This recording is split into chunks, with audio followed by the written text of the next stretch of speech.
I'm Nancy Brown. Today, as part of our baking course, we're going to make croissants. After working with many of you already, I know that you represent a wide variety of baking experience. For those of you who have already completed the demonstration and practice session in the classroom, watching this video will help to reinforce your learning. I used to think it must be very difficult to make croissants because it can be very hard to find a good one. This method I'm going to show you today has proven to be quite successful for me. This particular lesson focuses on the classic croissant, but the same basic recipe and methods apply to pain au chocolat and apple turnovers, for example.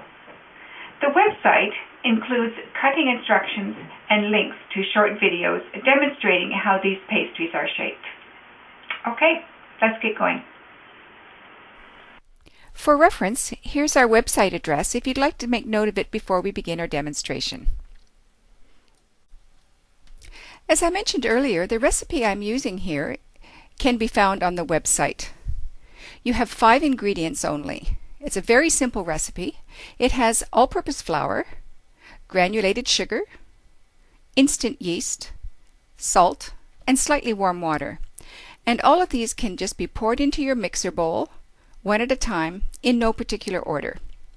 Have your mixer set up ahead of time with the dough hook, and when you're finished pouring the ingredients into the bowl, turn your mixer on at low speed while you're incorporating the ingredients and they come together. When the dough has come together, you can speed it up to about speed 4 or 40% of your maximum speed. The dough hook doesn't want to run too fast because it does labor your machine if you run it too hard. So you're not going to be looking for a consistency of dough that is like bread. Here you can see it's cleaned the sides of the bowl and it's uniformly mixed. That's what you're looking for there. It's going to be slightly gooey, but not overly sticky. You don't want it to be wet. Going back to the consistency, with bread, you have worked it until the gluten is fully developed. But here, with croissants, you're going to work them a great deal with all the rolling out and incorporating the butter. And if you mix it too long at this stage, it will be overmixed by the time you're finished. It'll be overworked. So set this into, make it into a ball, set it onto a floured surface, and cover it with a bowl for about half an hour to an hour to rest. Now you're going to prepare the butter to incorporate into the dough. Use unsalted. I have 1/4 pound here. And I have previously cut a section of plastic wrap.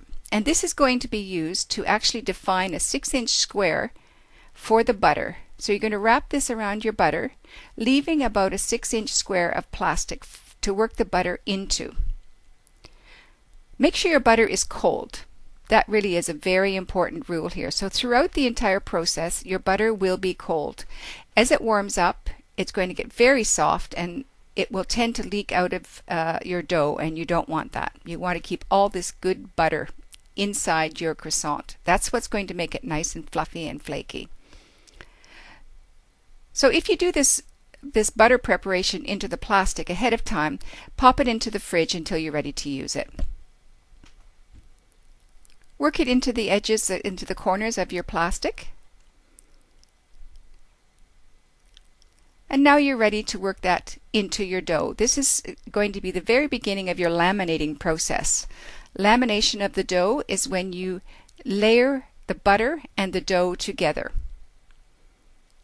giving you a very light, flaky dough. So we're assuming that about an hour has passed here. And I have let the dough relax so that it won't be too difficult for me to work with. The gluten is now relaxed and soft. If you try to work it too early, it will spring back and it'll be very frustrating for you. So try not to get too impatient and don't miss these relaxing steps. They are quite important. So you see, I just smoothed the dough into a rectangle with my hands before I started using the rolling pin. Just makes it a bit easier if you've already defined the shape that you're going to go shaping into. And you see how I've popped some bubbles there? The yeast is growing actively, and that's terrific, but you don't want those bubbles to get any larger. You want uniformly small little pockets of air throughout the entire dough. Unwrap your previously prepared butter, set it in the center of the rectangle, and then close the dough up around it. Make sure it's nicely snug in there so that it can't be pushed out when you start your rolling process. A bit of flour. Don't douse it at this stage. It's going to be too difficult if you use too much flour, because it'll be like pushing something on ball bearings, and it will just work away from you, roll away from you, and it'll be very frustrating for you. So this process will take a little while. I have cut this back a little bit time-wise so that you don't have to see the entire process, but you're going to work it into a 36-inch strip that's about 8 inches wide. Be patient, but work as quickly as you can, again, for the purpose of keeping the butter cold. Again, get rid of any little bubbles that you see on the surface. Pop them so that they don't come back to haunt you later.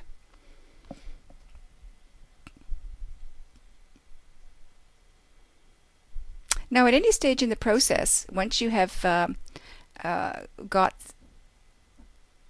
a point where you can put these in the fridge, feel free to do so, and then start again the next day. This process, this first step here, is the first double turn. You turn your edges into the center and then fold again, and you've got your first double turn complete. You're going to put that in the fridge. See how you got your seams on the side there? And let it rest for about an hour. Now I've pulled it back out of the fridge. Run your seams north to south. And that way you'll be rolling the dough in the opposite direction to the direction you rolled it in previously.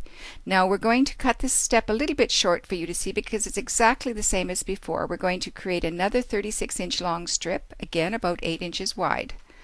And you're going to do another double turn. And you see I've just let the dough hang over the edge of the table there, and that lets gravity work for you. It pulls some weight down, and it also lets you work close to you rather than trying to work too far in front of you. Do be careful that you don't lose it, that it doesn't slide onto the floor. That has happened to yours truly.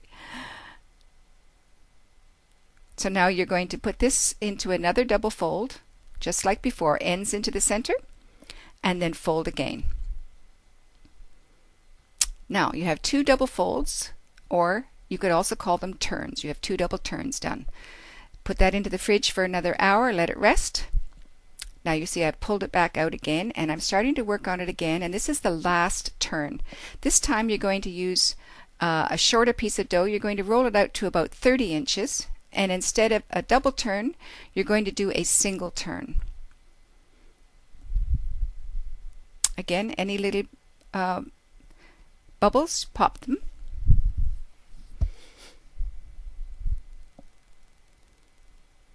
Now you see when I'm rolling, I am rolling with the pressure away from me. Into 3 this time. Fold it into 3 and you're good to go. Okay. So now I've put that into the fridge for another hour to relax, or it could be put in overnight just as easily, and well wrapped so that the air can't get at the dough and create a skin on the surface. So now this step, we're actually creating the rectangle that we're going to use to cut out the dough. We're going to actually shape these now, and we're going for a rectangle that's about 20 inches by 12 inches. So there we go. We've got our rectangle ready to go. And you can use a knife or a pizza cutter. I tend to like a pizza cutter. I like the way it works for me, but you use whatever you feel comfortable with. The first cut is a vertical line down the center. And then what I'm doing here is I'm marking the edges so that I can draw 2 horizontal lines that will cut that rectangle into 3 horizontal strips, so that I will end up with 6 equal rectangles. Then you do diagonal cuts from corner to corner, and you will end up with 12 pieces of dough. And from here you're going to shape your croissants.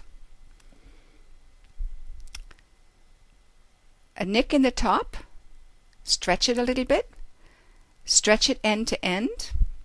Be gentle because it will snap, and if it does, then just patch it back together and use it, because you certainly don't want to get rid of it. It's very expensive and it's involved a lot of work at this point. Roll it towards you, and then I give a 180-degree turn and pinch the ends together. Now that's just a preference of style on my part. Some people don't pinch them together, they just leave them straight out, and you do whatever it is that creates a style that you like aesthetically. It's totally up to you.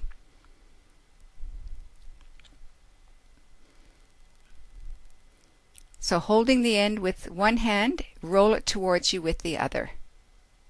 Make sure the tip is underneath so it doesn't open up during baking. Pinch together and you're good.